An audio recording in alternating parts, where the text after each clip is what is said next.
एक बार भगवान श्री कृष्ण ने सत्यभामा के कहने पर स्वर्ग से पारिजात के वृक्ष को ले आए। तब सत्यभामा को इस बात का अहंकार हो गया कि मैं बहुत सुंदर हूँ। इसी कारण श्री कृष्ण जी ने मुझे स्वर्ग से पारिजात का वृक्ष लाकर दिया है और मैं उनकी अति प्रिय हूँ।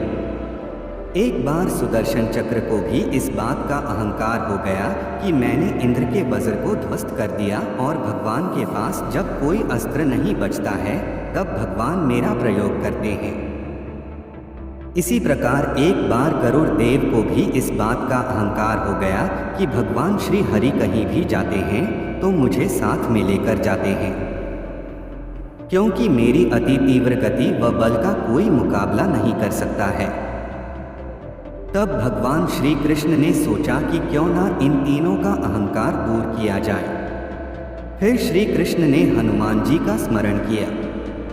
स्मरण करते ही हनुमान जी सारी बातें समझ गए और वह श्री कृष्ण जी के दरबार में जाने की बजाय द्वारिका के एक सुंदर बगीचे में जाकर फल तोड़कर फेंकने लगे और सारे वृक्ष को उखाड़ कर फेंक दिया। जब श्री कृष्ण जी को इस बात का पता चला तो उन्होंने गरुड़ जी को बुलाया और कहा कि जाओ, बगीचे में यह कौन उत्पात मचा रहा है, उसे दरबार में लेकर आओ। श्री कृष्ण जी की यह बात सुनकर गरुड़ जी उस बगीचे में पहुँचे और देखा कि एक वानर ने बहुत सारे वृक्ष को उखाड़कर फेंक दिया और बहुत सारे फल को भी तोड़ तोड़ कर फेंक दिए।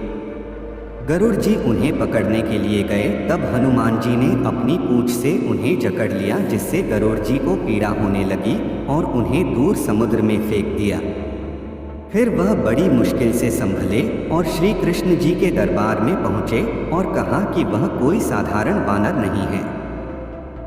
इतना सुनते ही भगवान श्री कृष्ण ने कहा कि वह जरूर श्री रामचंद्र जी के परम भक्त हनुमान जी हैं। जाओ और उन्हें आदर पूर्वक यहाँ लेकर आओ और कहना कि श्री राम जी आपको याद कर रहे हैं। इतना कहते ही गरुड़ जी हनुमान जी को लेने गए, परंतु हनुमान जी वहाँ से चले गए थे। वह उन्हें ढूंढते ढूंढते मलय पर्वत पर जा पहुँचे, जहाँ पर हनुमान जी श्री रामचंद्र जी का ध्यान कर रहे थे। उन्होंने हनुमान जी से कहा कि मुझे अपनी गलती का आभास हो गया है, मुझसे भूल हो गई है, कृपया कर आप मुझे क्षमा करें और श्री रामचंद्र जी ने आपको द्वारिका में याद किया है। आप मेरे साथ चलिए और मेरी पीठ पर बैठ जाइए, मैं कुछ ही समय में वहाँ पर आपको ले चलूँगा।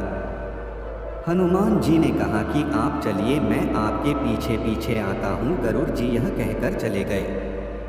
वहाँ द्वारिका में श्री कृष्ण जी ने सत्यभामा से कहा कि आप तैयार हो जाओ और श्री कृष्ण श्री रामचंद्र जी के रूप में आ गए और सिंहासन पर सत्यभामा के साथ बैठ गए और सुदर्शन चक्र से कहा कि जाओ, तुम द्वार पर खड़े हो जाओ और किसी को भी अंदर मत आने देना। ऐसा सुनते ही वह द्वार पर जाकर खड़े हो गए और पहरा देने लगे।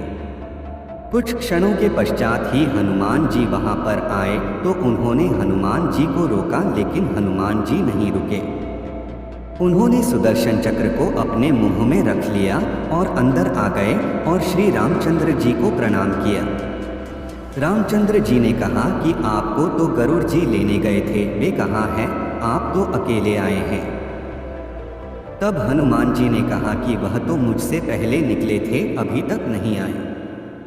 फिर वहाँ पर गरुड़ जी गहरी सांस लेते और थकी हुई अवस्था में वहाँ पर आए और कहा कि आप तो मेरे पीछे पीछे आ रहे थे, आप मुझसे पहले कैसे आ गए? तभी श्री रामचंद्र जी ने हनुमान जी से पूछा कि आपको द्वार पर किसी ने रोका नहीं? तब हनुमान जी ने मुंह में से सुदर्शन चक्र को बाहर निकाला और कहा कि हे प्रभु, बाहर तो रोका था, परंतु मैं आपको प्रतीक्षा कैसे करवाता, इसलिए मैंने सुदर्शन चक्र को मुंह में रख लिया। यह सब सुन भगवान मुस्कुराते हैं। हनुमान जी ने कहा कि हे प्रभु, माता सीता दिखाई नहीं दे रही है और आपने यह बगल में किसको बैठाया है?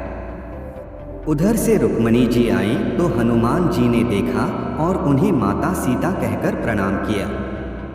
यह देखकर सत्यभामा का घमंड टूट गया। इसी प्रकार सत्यभामा, सुदर्शन चक्र और गरुड़ देव तीनों का अहंकार टूट गया, उन्हें अपनी भूल का आभास हो गया।